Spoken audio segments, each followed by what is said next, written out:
Hello students, study with जी के channel में past tense के अंतर्गत आज हम लोग पास्ट परफेक्ट टेंस के बारे में चर्चा करेंगे। स्टूडेंट्स, पास्ट परफेक्ट टेंस के वाक्यों की पहचान करने के लिए हमें जानना आवश्यक है कि जिन हिंदी वाक्यों में भूतकाल में किसी कार्य का एक निश्चित अवधि में समाप्त होना पाया जाता है अथवा जब दो कार्य भूतकाल में समाप्त होते हैं, एक कार्य पहले समाप्त होता है और दूसरा कार्य बाद में समाप्त होता है, ऐसे वाक्य पास्ट परफेक्ट टेंस के अंतर्गत आते हैं। स्टूडेंट्स, पास्ट परफेक्ट टेंस के वाक्यों को पहचानने के लिए सबसे पहले हमें ये जानना है कि इसकी पहचान क्या होती है। कैसे हम जानेंगे कि वाक्य पास्ट परफेक्ट टेंस का है? तो आइए देखते हैं पहचान क्या है।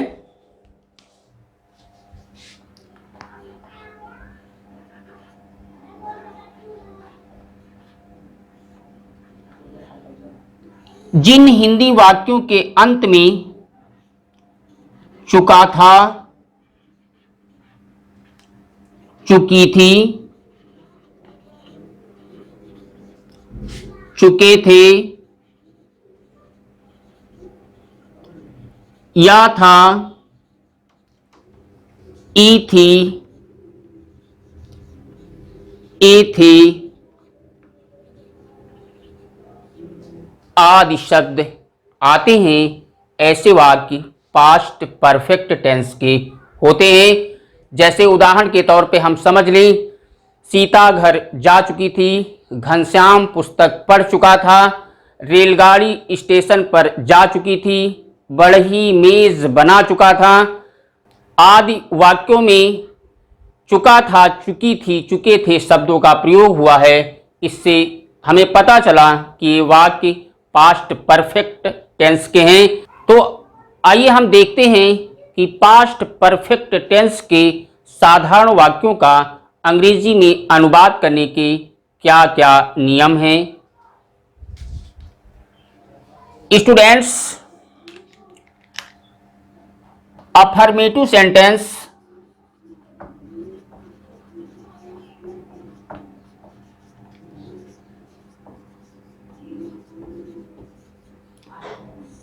हिंदी में साधारण वाक्य या स्वीकारात्मक वाक्य कहा जाता है। तो साधारण वाक्यों का अंग्रेजी में अनुवाद करने के लिए सबसे पहले कर्ता,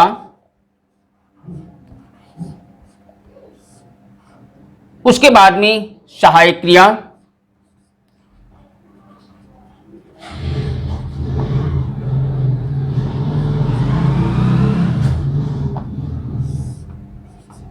और ऐसे वाक्यों में क्रिया की थर्ड फॉर्म का प्रयोग होता है।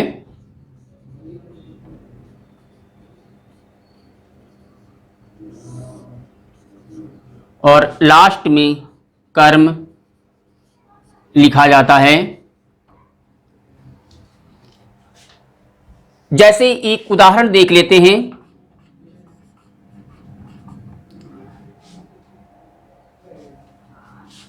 राम पुस्तक पढ़ चुका था। तो सबसे पहले कर्ता हम देखेंगे राम है और क्रिया क्या है? पढ़ना। सहायक क्रिया इस वाक्य में हैड का प्रयोग होता है।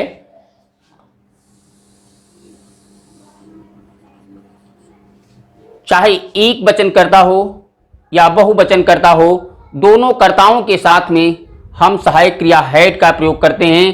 ही, she, it, I, we, they, you आदि प्रोनाउन के साथ में भी सहायक क्रिया हैड का ही प्रयोग किया जाता है। तो सबसे पहले कर्ता राम और उसके बाद में सहायक क्रिया हैड का प्रयोग। फिर क्रिया इसके अंदर पढ़ना है। पढ़ना की अंग्रेजी रीड और रीड की थर्ड फॉर्म लिखनी है, लेकिन थर्ड फॉर्म भी रीड की रीड ही होती है। उसके बाद में नाउन बचा पुस्तक, द बुक। तो कर्ता हुआ, उसके बाद में सहायक क्रिया हैड का प्रयोग, क्रिया की थर्ड फॉर्म और लास्ट में कर्म। दूसरा वाक्य देखेंगे, धोबी कपड़े धो चुका था। पहले नंबर पे कर्ता क्या है, धोबी, उसके बाद में क्रिया है धोना। तो सबसे पहले कर्ता लिखेंगे, धोबी की अंग्रेजी वॉशरमैन, उसके बाद में सहायक क्रिया हैड का प्रयोग और क्रिया की थर्ड फॉर्म, धोना की अंग्रेजी वॉश होती है और थर्ड फॉर्म वॉश्ड हो गई, और लास्ट में कर्म लिखेंगे क्लॉथेस। ऐसे ही एक अगला वाक्य देख लेते हैं, मोहन पत्र लिख चुका था। तो सबसे पहले कर्ता हम देखेंगे, कर्ता क्या है मोहन और क्रिया क्या है लिखना। तो मोहन, उसके बाद में हेल्पिंग वर्ब हैड का प्रयोग, क्रिया की third form written the letter, एक कर्म हुआ हमारा। ए पास्ट परफेक्ट टेंस के कुछ सामान्य उदाहरण आपने देखे। इसके अलावा हमने पीछे भी अभी आपको बताया था कि पास्ट परफेक्ट टेंस के वाक्यों में भूतकाल में दो कार्य समाप्त हो चुके होते हैं, एक कार्य पहले समाप्त होता है और दूसरा कार्य बाद में समाप्त होता है। तो यह जब भूतकाल में दो कार्य समाप्त होते हैं तो जो कार्य पहले समाप्त हो चुका होता है उसे हम पास्ट परफेक्ट टेंस में अनुवाद करते हैं, और जो काम बाद में समाप्त होता है उस वाक्य को हम पास्ट इंडेफिनिट टेंस में अनुवाद करते हैं, या यूं कह लीजिए कि पास्ट टेंस में अनुवाद करते हैं। तो ऐसे वाक्यों को देखें जिनमें भूतकाल में दो कार्य एक साथ समाप्त होते हैं। तो आइए देखते हैं कि जिन वाक्यों में भूतकाल में दो कार्य समाप्त होते हैं उन्हें हम कैसे अंग्रेजी में अनुवाद करेंगे। तो जब भूतकाल में दो काम समाप्त होते हैं, जैसे मेरे स्टेशन पर पहुंचने से पहले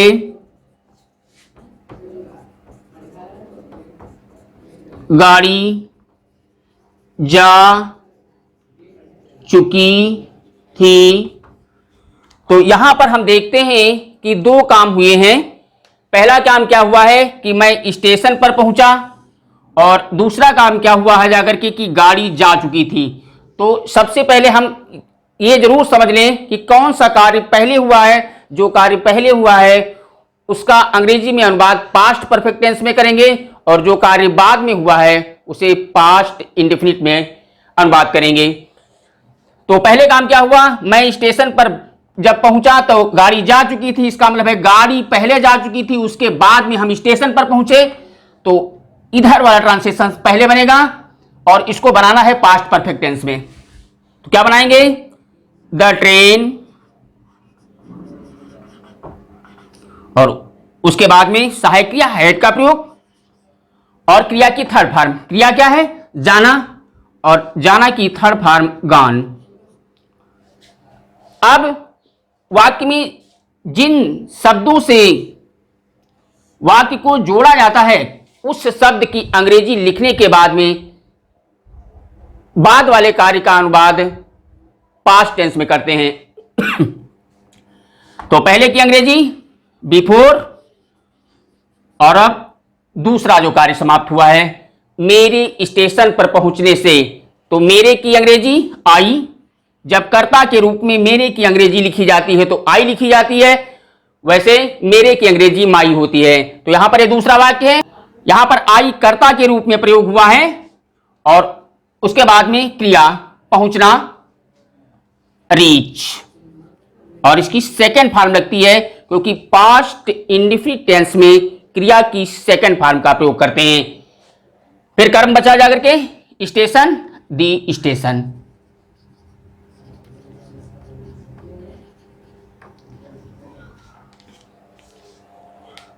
ऐसे ही दूसरा ट्रांसलेशन देख लेते हैं। सूर्य निकलने से पहले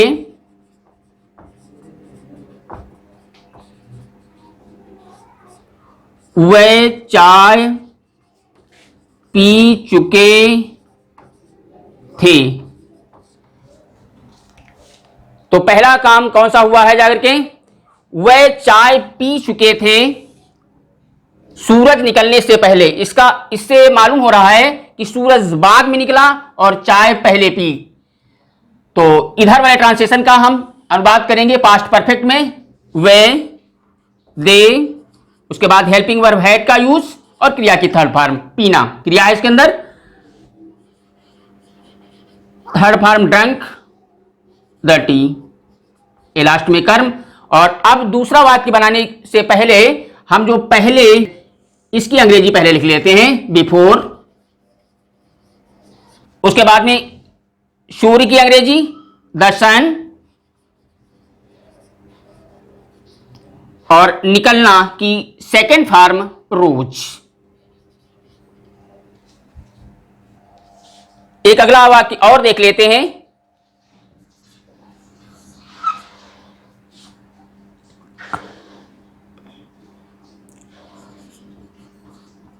आंधी आने से पहले पेड़ गिर चुका था। तो पहले नंबर पे क्या हुआ, पेड़ गिरा और आंधी बाद में आई, तो ये पास्ट परफेक्ट में the tree had helping verb, गिरना इसके अंदर क्रिया है, थर्ड फॉर्म फॉलन। जब पास्ट परफेक्ट टेंस का ट्रांसलेशन बन जाता है तो यहां पर जो पहले या बाद में शब्द होता है, अभी हम बाद वाले वाक्यों के बारे में चर्चा करेंगे, उन शब्दों की अंग्रेजी लिखने के बाद में दूसरा वाक्य प्रारंभ होता है। फिर आंधी द स्टार्म और केम, आना सेकेंड फॉर्म। तो इस प्रकार से हमने ये देखा जाकर के कि पास्ट परफेक्ट टेंस के साधारण वाक्य का अंग्रेजी में अनुवाद हम कैसे करेंगे। अब हम एक दो वाक्य ऐसे देख लेते हैं जिनमें बाद में शब्द लगा होता है। स्टूडेंट्स, जिन वाक्यों में बाद या पश्चात शब्द लगा होता है, उन वाक्यों में जो काम बाद में होता है वो प्रिंसिपल क्लॉज अर्थात प्रधान उपवाक्य को पास्ट टेंस में अनुवाद करते हैं, और जो काम पहले होता है उस वाक्य को हम पास्ट परफेक्ट टेंस में बनाते हैं। इसे समझने के लिए सबसे पहले हम कुछ उदाहरण के माध्यम से समझ लेते हैं। जिन वाक्यों के बीच में पश्चात या बाद में शब्द लगा होता है, आइए देखते हैं। जैसे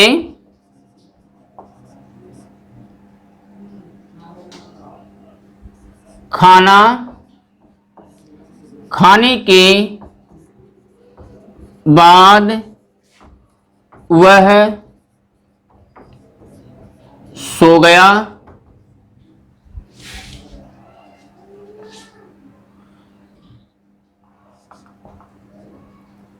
अपना पाठ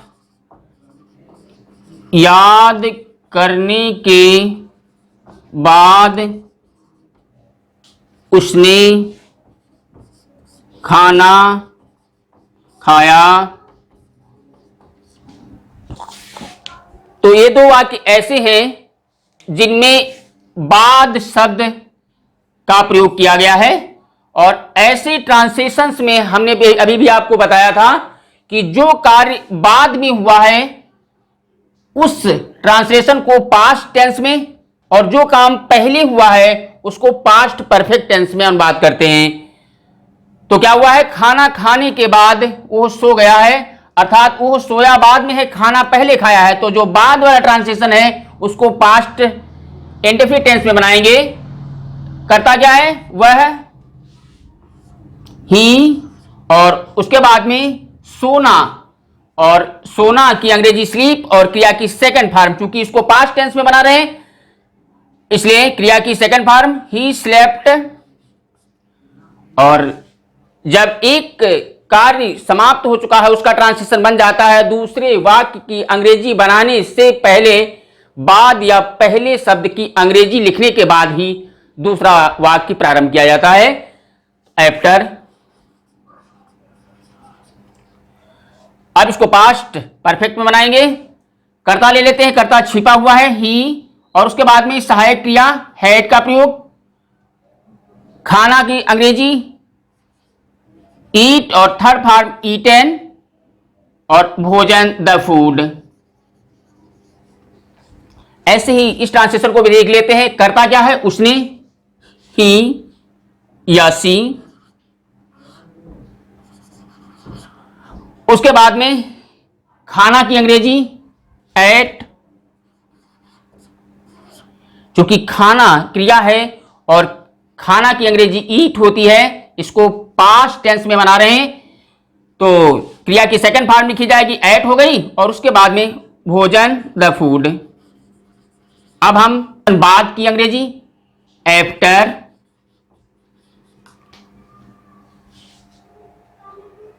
अपना पाठ याद करना ही, कर्ता छुपा हुआ है लगा लेते हैं, हैड सहायक क्रिया, उसके बाद में याद करना की अंग्रेजी लर्न, थर्ड फॉर्म लर्नड,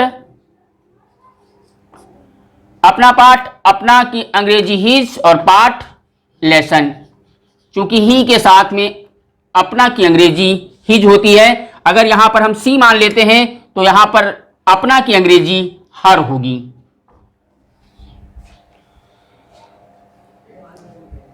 इस प्रकार से जो बाद वाले वाक्य होते हैं, जिन वाक्यों में बाद शब्द लगा होता है, ऐसे वाक्यों में जो कार्य बाद में हुआ है उसको पास्ट टेंस में, और जो कार्य पहले हुआ है उसको पास्ट परफेक्ट में अंग्रेजी में बात करते हैं।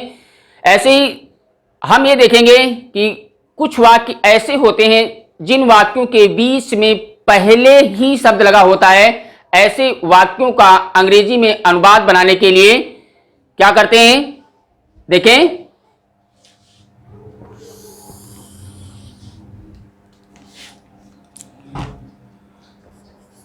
मैं यह फिल्म पहले ही देख चुका था, या सेकंड वाक्य देख लेते हैं, मैं यह समाचार पहले ही सुन चुका था। तो जिन वाक्यों के बीच में पहले ही शब्द लगा होता है उसके लिए क्या करते हैं, सबसे पहले हम कर्ता लिख लेते हैं आई, और सहायक क्रिया हैड का प्रयोग, उसके बाद में पहले ही की अंग्रेजी सहायक क्रिया के तुरंत बाद ऑलरेडी,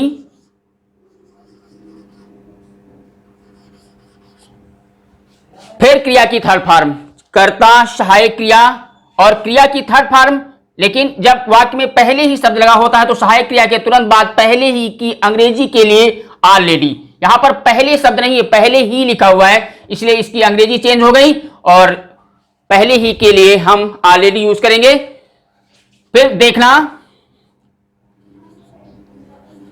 सीन, और लास्ट में कर्म बचा जाकर के दिस फिल्म।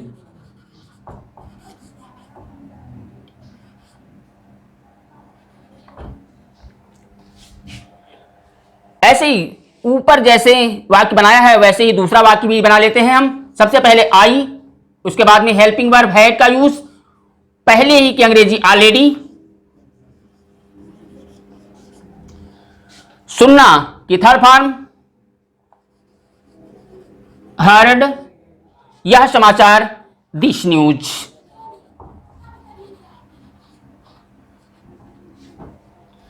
इस प्रकार से पास्ट परफेक्ट टेंस के साधारण वाक्यों का अंग्रेजी में अनुवाद हम करेंगे। बोर्ड पर अंकित होमवर्क को अपनी कॉपी पर नोट कर लें और जैसा हमने अफर्मेटिव सेंटेंस के बारे में आपको बताया उसी आधार पे आप लोग घर में बनाने का अभ्यास करेंगे।